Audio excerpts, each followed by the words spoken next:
Bonjour à tous. Bonjour à tous. Aujourd'hui, on se retrouve pour parler de comment partir en woofing. Quels sont nos conseils pour pouvoir préparer son départ en woofing et quels sont les conseils pour une fois sur place. Pour commencer, le premier conseil qu'on peut vous donner, c'est réfléchir au projet. C'est-à-dire réfléchir à pourquoi vous voulez partir en woofing. D'abord, il faut savoir que le woofing, c'est du bénévolat dans des fermes.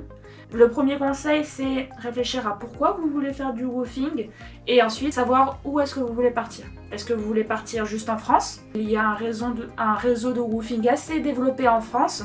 Ou est-ce que vous faites du woofing pour partir à l'étranger? Auquel cas, où? Parce qu'en fonction de ça, l'organisation va être différente. Donc ensuite, une fois que vous avez questionné votre motivation, les raisons de pourquoi vous voulez vous engager là-dedans, il y a la question du temps. En notre sens, il faut s'y prendre entre 3 et 6 mois à l'avance. Donc en fait, ça va dépendre aussi de quelle période vous visez pour faire du woofing et quel est le lieu.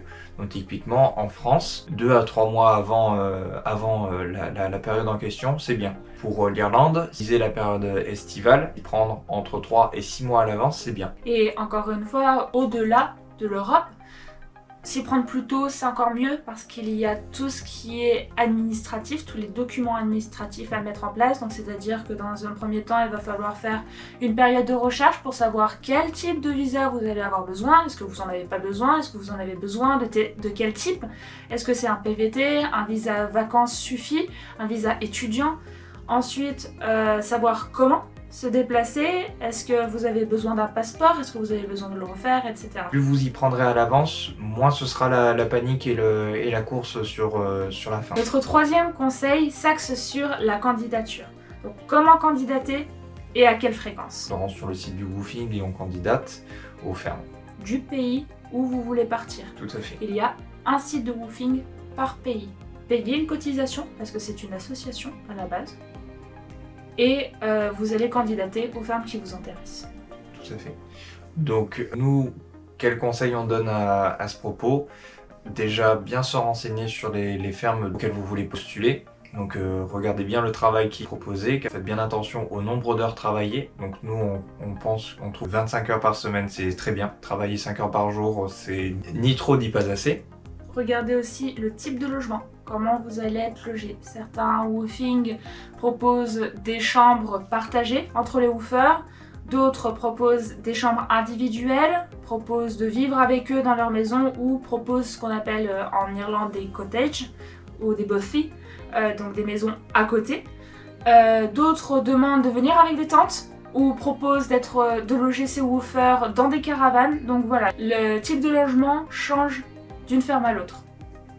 Faites vraiment attention aux commentaires qui sont laissés sur les fermes. En fait, avoir des commentaires, c'est ce qu'il y a de mieux pour se faire une idée de la ferme. En fait, elle va vous rassurer quelque part, parce que du coup, vous savez qu'il y a d'autres personnes qui sont venues avant vous dans cette ferme-là et qui en ont gardé un bon ressenti. Donc voilà, qu'il n'y a pas eu de souci avec les précédents, il y a peu de chances que ça se passe mal avec vous. Alors, il faut faire aussi attention, Titouan parle des commentaires, mais il y a des anciennes fermes, là Titouan parle des anciennes fermes qui ont déjà eu des woofers, mais il y a aussi des fermes qui débutent, donc des nouvelles fermes qui n'ont aucun woofer. Donc faites bien la différence entre ça, parce qu'en effet, si vous prenez pas une ferme parce qu'elle n'a pas de commentaires uniquement, c'est pas tout à fait juste, parce qu'en effet, si la ferme débute seulement, n'a jamais eu de woofer, en effet, ils n'ont pas de commentaires. Donc voilà, si vous avez envie de tester le woofing avec une nouvelle ferme qui matche complètement avec vos motivations, votre recherche, etc., tentez si c'est une nouvelle ferme. Ensuite, comme dit Titouan, si c'est une ancienne ferme, basez-vous vraiment sur les commentaires. Si aussi c'est une ferme où les informations sont floues, où vous avez besoin de renseignements, il faut savoir que le woofing, c'est un travail, enfin, il n'y a pas de contrat. Tout se fait à l'amiable, c'est-à-dire que au moment où vous candidatez, le grand conseil qu'on vous donne, c'est de rentrer en contact avec votre hôte et de lui demander toutes les questions qui sont pratiques et qui vont vraiment certifier que ça va bien se passer chez lui. C'est-à-dire demander de lui déjà en message écrit Comme ça fera foi si jamais il y a un problème, parce que si jamais il y a un problème, vous pouvez contacter l'association et montrer ce que vous aviez, en quelque sorte, ça fera un mini contrat ou ça fera une preuve que voilà ce qui était censé se passer. Demandez-leur exactement tout ce qu'on vous avait raconté avant, comme ça vous certifiera que ça va se passer comme ça. Donc le conseil suivant, ça concerne donc quand vous allez envoyer des candidatures aux différentes fermes, donc vous allez forcément envoyer des messages aux hôtes qui vous intéressent. Le mieux, c'est que ces messages soient concis et clairs. Donc parce que les hôtes généralement sont très occupés. Ce que votre message doit contenir, c'est les informations essentielles, les dates auxquelles vous souhaitez venir, est-ce que vous êtes véhiculé, vacciné, est-ce que vous avez des connaissances en agriculture, et après vous pouvez vous développer un petit peu vos motivations. Mais juste un petit peu pour les motivations, parce que comment vous expliquez votre projet, quelles sont vos motivations, vous allez le mettre dans votre profil. Le conseil suivant, c'est la fréquence de candidature. Si vous y prenez plusieurs mois à l'avance avant votre départ, nous on recommande d'envoyer entre 3 et 4 candidatures par semaine, car voilà, des fermes vont mettre beaucoup de temps à répondre, d'autres ne vont pas répondre du tout, d'autres vont juste refuser. Donc voilà, il va y avoir beaucoup de refus ou de non-réponses auxquels il va falloir s'attendre. Donc nous, ce qu'on conseille, c'est vraiment ne pas mettre tous ses œufs dans le même panier et voilà, de démultiplier les candidatures, et vous aurez forcément des retours, vous aurez des retours positifs si vous y prenez dans les temps. Par exemple, nous, on est parti en mars. On a commencé les premières candidatures en octobre. Là où ça a le mieux marché, c'est à partir de janvier. Si vous n'avez pas de réponse, relancez une fois toutes les 2 semaines, c'est bien. Ensuite, le conseil suivant, c'est ne bouquez rien, c'est-à-dire ne prenez aucun billet tant que vous n'avez pas une ferme. C'est-à-dire qu'il arrive malheureusement que certaines personnes prévoient de partir pour une certaine période, achètent tous leurs billets, mais n'ont pas de ferme. Donc c'est dommage de se déplacer, notamment si c'est un pays, si jamais par exemple vous partez je sais pas où, par exemple si vous partez à l'autre bout du monde, que vous allez acheter tous vos billets, vos moyens de locomotion, etc. et que vous n'avez pas de ferme, ça serait un peu dommage. Peut-être un dernier conseil de cette partie-là, c'est bien remplir son profil de woofing, bien faire attention à cette partie-là. Donc comme on en avait un peu parlé avant, la partie motivation, c'est pourquoi vous voulez faire du woofing, c'est vraiment là que dans la partie profil que vous allez pouvoir la développer et plus la mettre plus de détails. N'hésitez pas à rajouter une photo de profil, à bien expliquer vos motivations, quelles sont vos compétences, vos connaissances, etc., etc. Et en fait, si l'hôte est intéressé par votre profil, par votre candidature, il pourra se rabattre sur votre profil pour en savoir plus sur vous. On va maintenant passer à la deuxième partie qui est les conseils sur place. On va d'abord donner des conseils sur... Ah, il fait beau maintenant. Il fait beau maintenant. On voulait filmer dehors. Aïe. Et il a plu toute la matinée. Et là, il y a le soleil qui se pointe. C'est magnifique. On fait quoi? On change de spot ou pas? Allez, vas-y. On tente. Allez, on tente. On change, on va prendre le soleil. Allez.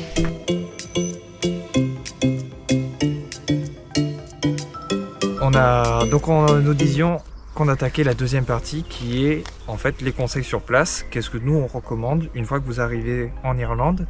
Quels sont les bons comportements à avoir et qu'est-ce qu'il faut aussi avoir sur soi?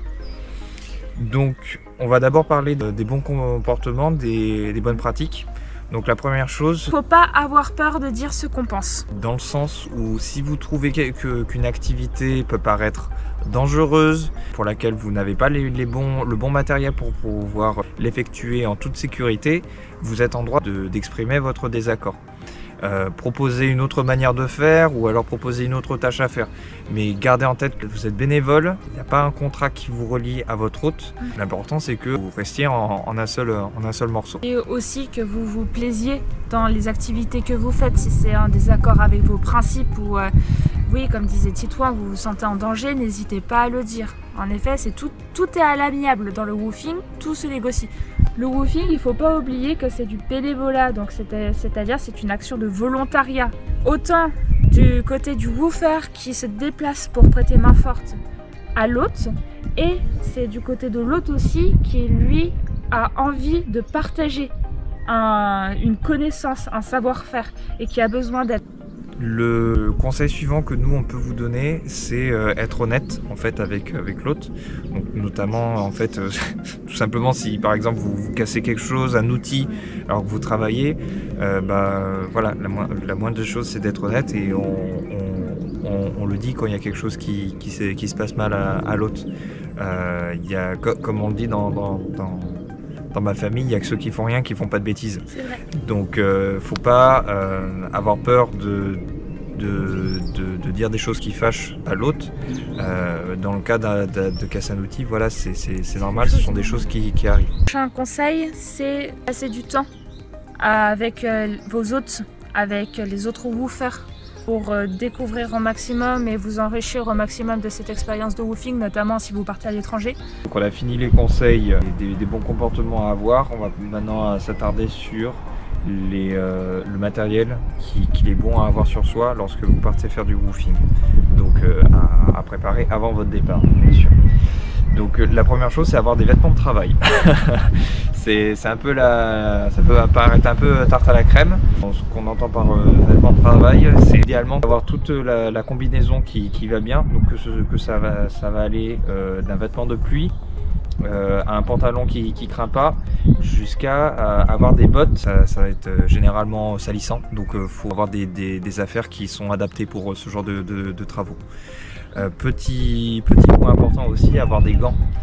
Des gants de travail, ça vous aidera énormément. Ça évitera pas mal de petites blessures que vous pourrez vous faire aux mains. Quelque chose que moi j'ai pu prendre et qui m'a beaucoup aidé et servi, c'est avoir des genouillères. Et donc ça évite d'avoir le dos complètement brisé en deux, ou encore d'avoir les jambes fléchies de la longueur de journée. La deuxième chose, c'est d'avoir une trousse de premier secours. Mon conseil, c'est quand même d'avoir le minimum avec soi.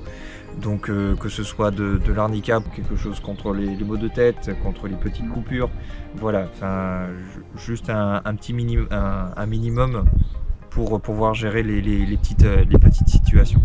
Mais normalement, vous n'avez pas à vous faire mal plus que ça. Ensuite, au niveau du matériel, il faut aussi penser, si vous partez dans un pays étranger, à prendre un adaptateur, notamment nous qui sommes en Irlande. Les prises ne sont pas du tout les mêmes, c'est-à-dire que c'est le système anglo-saxon. Et il faut bien penser au type de prise que vous allez rencontrer dans le pays où vous allez. Si vous partez en Irlande, n'oubliez pas la crème solaire, c'est pas parce qu'on ne voit pas le soleil qui ne tape pas. Nous avons fini pour l'ensemble des conseils qu'on avait à donner pour partir en woofing. On espère que ça vous aidera pour pouvoir préparer votre aventure. N'hésitez pas à poser des questions dans les commentaires si vous en avez. N'hésitez pas à mettre un pouce bleu, vous abonner, suivre le blog de Titouan et notre Instagram. Et à bientôt. À une prochaine vidéo. Salut. Au revoir.